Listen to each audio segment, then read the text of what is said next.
Hello, I'm Brian Anderson, Senior Director of Career Transition Services for Military Officers Association America, and I am so pleased right now to introduce Katie Keller, who's a talent acquisition professional with ClearanceJobs, and she has security clearance positions available and is transitioning service members and veterans seeking those career advancement opportunities. We know oftentimes you're looking to leverage that clearance that you had throughout your military career. So with that, Katie, I want to give you a warm welcome, and I'm going to ask you a couple of questions first, and then I'm just going to turn the mic over to you. The first one is this: you meet and connect with so many candidates, whether that be in person or at virtual offerings like we're doing here from the military and veteran community. What are some of the best practices that you've seen over your talent acquisition professional career that people can use for networking that's really worked for them? Sure. Well, hi, everyone. And Brian, thank you so much for the introduction. So I'll start with a little bit about myself. I am Katie Keller, and I'm the Content Marketing Manager at ClearanceJobs.com. And at first, I'd love the opportunity to tell you a little bit about ClearanceJobs if you haven't heard of us. So we are a marketplace for career opportunities in national security that require an active security clearance. That's anything from a public trust all the way up to a TS/SCI with some sort of poly. And so when you think of federal jobs, you probably have USA jobs in mind, but the difference with us is that we're used by both federal agencies and defense contractors that are looking for cleared candidates. And users actually have a living profile that can be searched similar to other social media sites. And instead of on other platforms where you can only apply to open requisitions. And so I know a lot about ClearanceJobs because prior to being the content marketing manager here, I recruited for several defense contractors across the defense industrial base. And so I used ClearanceJobs to find talent when I was recruiting to staff those cleared programs. And so a little bit of history about the company, because I think it's important to note we just passed our 20th birthday. And so we were founded in 2002 by Evan and Rachel Lesser as a direct response to 9/11. And so with more people stepping up and volunteering and re-enlisting in the service, they knew that there would just be a really big need for people in national security in the next coming years. And we definitely see that today. And so they also knew from prior roles in government that finding cleared talent seemed to be a big hurdle within the Department of Defense and intelligence community. And so there really wasn't a professional platform of this sort. And so here we are today. And really what we try to do for veterans and those transitioning from the military and even military spouses with an active security clearance is just to offer a connection with a recruiter or a company, or we also have a ton of content and white papers, just a lot of helpful free job resources just to help you in navigating the job seeking journey, or how to learn how to obtain a security clearance. We're finding that the number of cleared openings compared to those who actually hold a security clearance just aren't really matching up. And so to your question, Brian, about, in my meeting with candidates over my career in the cleared recruiting space, coming from a former recruiter, recruiters are really, really busy people. And so they also have impossible requirements from the government for positions that they're recruiting for. Sometimes they have 50 positions that they're trying to fill at one time. And so really your messaging as a candidate needs to be extremely strategic. And so it might feel a little peculiar reaching out to a stranger on the internet, but if you meet requirements, you're actually doing them a huge favor if you're qualified for the opening that you're inquiring about. So in that messaging and being really strategic, you need to be direct. And so one of the worst ways that I found being reached out to, or that has moved a candidate down my priority list, is sending a very vague request to look over your resume or make an ask of something that really only benefits you as a candidate. So I would suggest applying to a position at said company and then contacting the recruiter with the details of your experience and the specific job opening that's of interest to you. And if there isn't a specific position and you're just really interested in this company and their culture, talk about your credentials and let the recruiter know that you're open to future roles. Talk about that security clearance you hold. Talk about those certifications that you may be currently going after. So you need to really think about things from a recruiter's perspective instead of focusing on doing what's best for you in the job search. So putting yourself in other people's shoes, I think, in any industry that you're kind of going after, trying to make the recruiter's life a little bit easier. So you can you should be doing research on the company. You should maybe know a recent contract win if you're interested in something like that. Look at a company's capabilities, their customers, and even note those in your intro so it's a little more memorable to a recruiter. And so with that research, just understanding the position requirements, the goal with the first communication that you have in networking and engaging with recruiters, you're trying to get a yes to the introduction on a first phone call and not necessarily a job offer. So the easiest way to get that phone call is letting the recruiter know how you meet those job requirements. And so if it calls for a TSSCI with 5 years of experience in cyber or intelligence or logistics, let them know that you have that.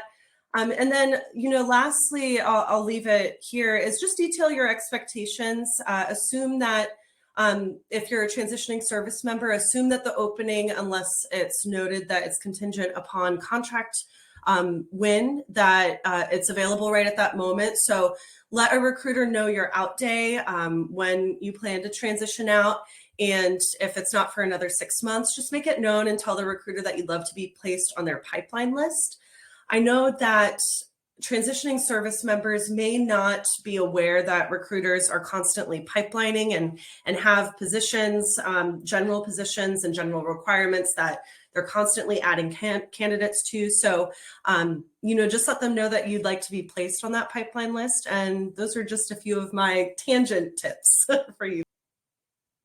Thank you for letting us have that introduction, but also informing us that you're not only just looking for people with active security clearances. We have quite a few military spouses also joining us today that too may be interested in pursuing positions with security clearance opportunities that are out there. Maybe you haven't done a virtual career fair before, or haven't been on a platform, or maybe you haven't even been to a live event. And you started to touch on this in your opening comment saying, hey, that first impression is important as far as doing that. So can you help the candidates with a few tips on how they can make that good first impression with that 30-second elevator pitch, whether that be via chat or employers can bring you up on audio video as well too. So Katie, some thoughts on tips for that? Yeah, I really hope to see everybody at the ClearanceJobs booth. And with this sort of 30-second elevator pitch, especially in operating in an environment where it may only be text, it's really a 30-second eye scan on messages these days. So unless you are at that in-person networking event or doing a video streaming like we're doing today, so like I said, really be direct and know the company and know the position that you're going after so you can make that recruiter's life a little bit easier. I would say in following this event, you really should be tailoring your resume beforehand to have all those keywords, all those acronyms, and the experience in your background that is applicable to the job requisition that you're interested in. And so the key here, is really to make the recruiter's life easier. And so networking and engaging with recruiters and kind of making a real connection, it takes time, thoughtfulness, and it should really be customized to every recruiter and every company that you reach out to. So at ClearanceJobs, we like to think of it as like dating before you marry the company's mission. So just like feel comfortable and feel confident in reaching out, especially if you do have a security clearance, because the ball is certainly in your court with the demand of talent in the industry, like I alluded to earlier. But more so than the 30-second elevator pitch, I think what's really crucial is the follow-up. So recruiters, like I said, are busy bees.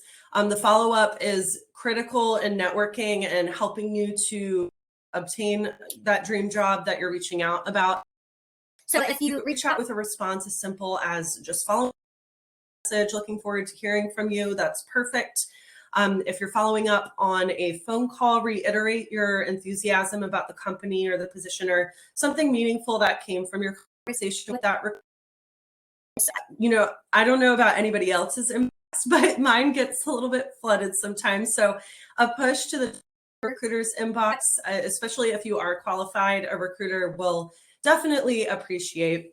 And so, talking to military spouses who maybe don't have a security clearance, but are really interested in getting into this space, that's something that ClearanceJobs is really, really keen on. Like I said, we don't have enough talent to meet the openings that we have within the Department of Defense and intelligence community. So if you're looking for tips on how to speed up the security clearance process, or filling out the SF-86, or how to convince a company to sponsor you, we have a ton of content at news.clearancejobs.com.